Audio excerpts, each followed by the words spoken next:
Добре дошли на терминал 2 на летище София. За достъп до кисен райд зоната пред терминал 2, приближете автомобила си до бариерата за вход и изтеглете билет.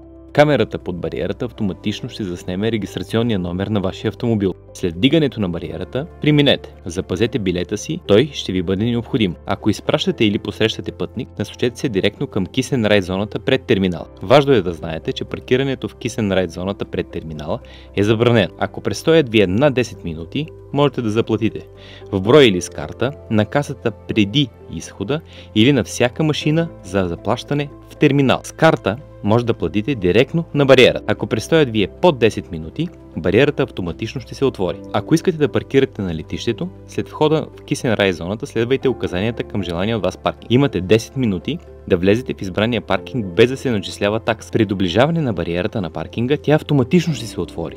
Ако бариерата не се отвори, сканирайте билет.